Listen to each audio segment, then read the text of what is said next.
Hello, beautiful soul. I'm Vicki Howie of ChakraBoosters.com, the creator of Chakra Boosters Healing Tattoos.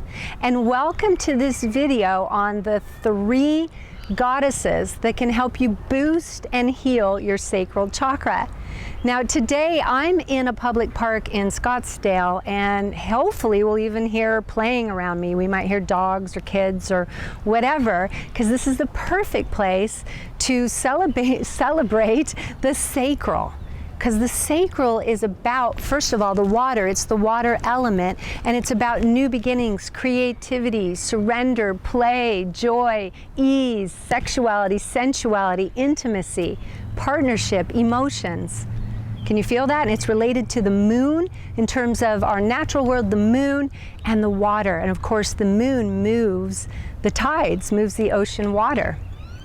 So it's the orange chakra in your hip area, and whether you're male or female, it invites you to live a more easeful and flowing life and a more creative life, one that's full of intimate love and connection to your emotions and your joyful, childlike, playful self. Can you feel that? That's a lot of important stuff whether you're male or female, but it's really related to the feminine essence. And that doesn't mean women, all women. I didn't say female essence, I said feminine. If you identify as a more feminine being, this chakra is the essential bottom chakra that grounds you into that. And when I say ground, I should say embodies you into that, because the grounding is the root, which is masculine. Embodied is the watery movement of the womb space.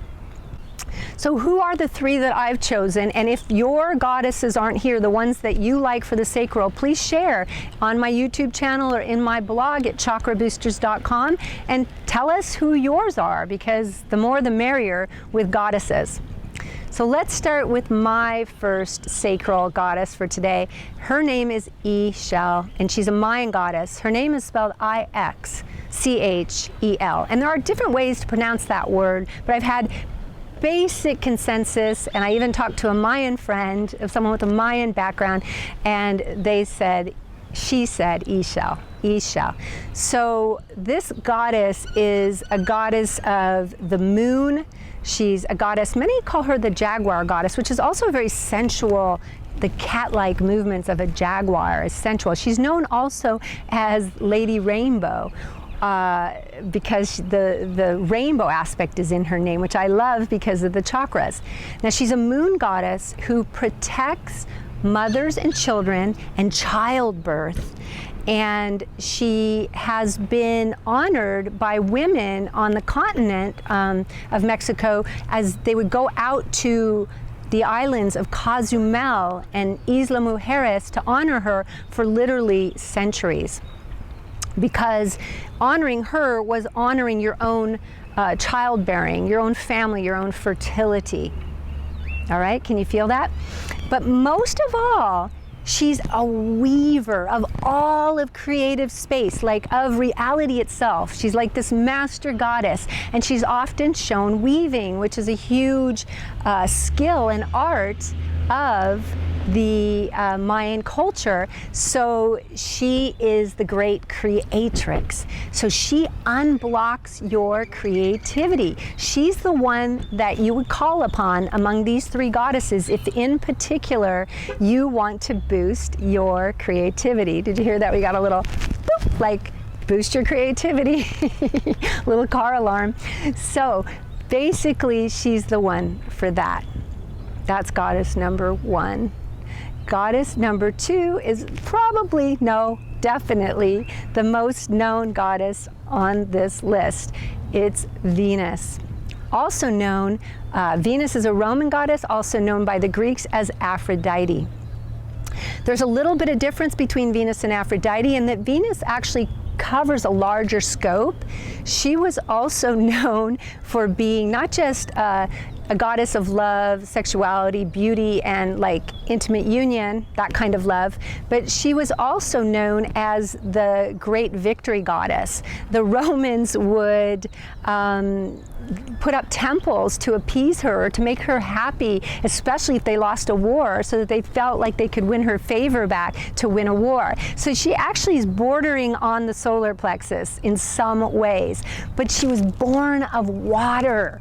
So born of water. Almost all of us at some time in our life have seen the great work of Botticelli, The Birth of Venus, where she comes out of the ocean and there's foam around this scallop shell and she's standing on it with her hair long and wavy and her body curvy, and she's of the ocean, which the sacral chakra is the water chakra. That's why I'm in front of the water, and it flows and moves.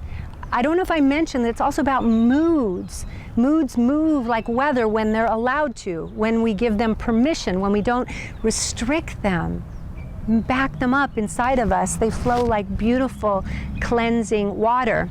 And Venus, this is how she was born of the water, and I don't understand the exact meaning of it, but I want to share it with you so you figure out what meaning it has for you. Cronus, two great Titan gods, Cronus and Uranus. Uranus was the father, Cronus the son. Cronus was the god of time and Uranus was the god of the sky. Well, the sky represents like crown chakra and freedom and unlimitedness, and time is like the root honoring the time-bound 3D world. Cronus, can you blame him, was jealous of Uranus.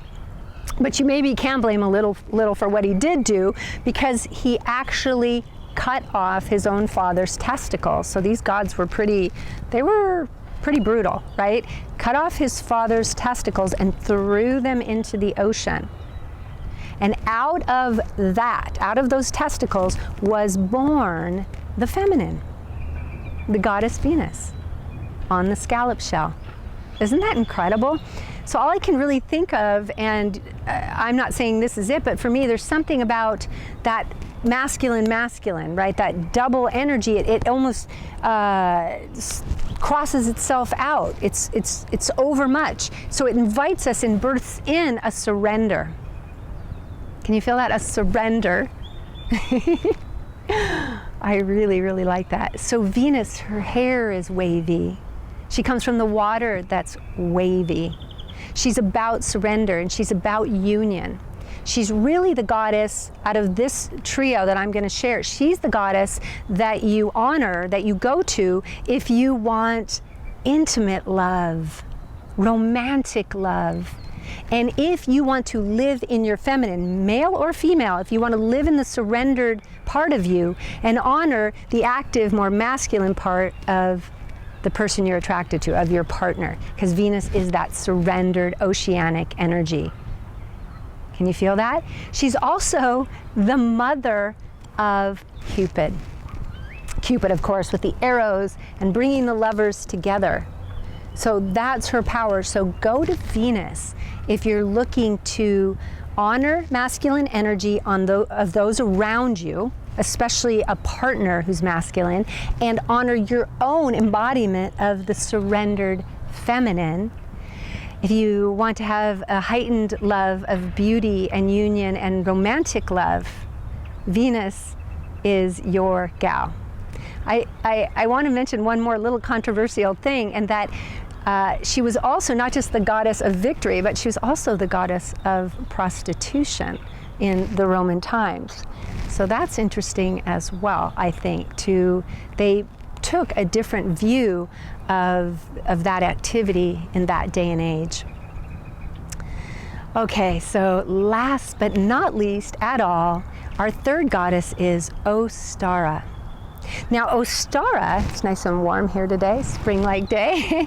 Ostara is actually the word that's used for the spring equinox in parts of the world, or equinox, Ostara.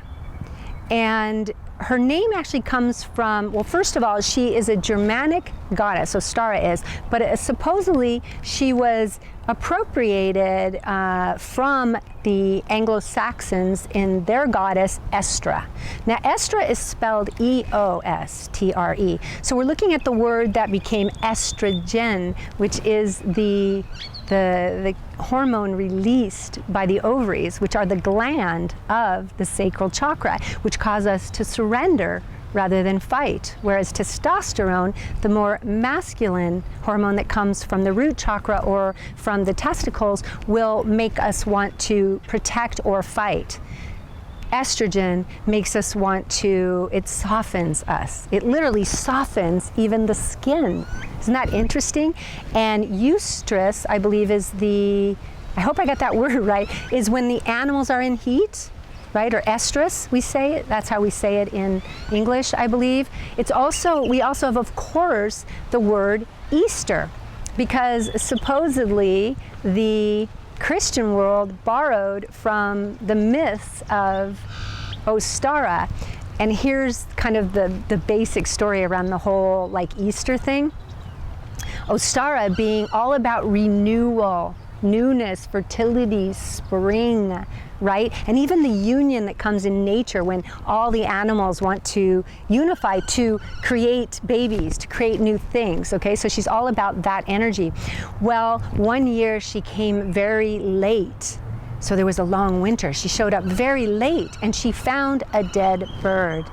And she felt so bad about this bird being dead that she willed it back to life. But even after she willed it back to life, it couldn't or wouldn't fly.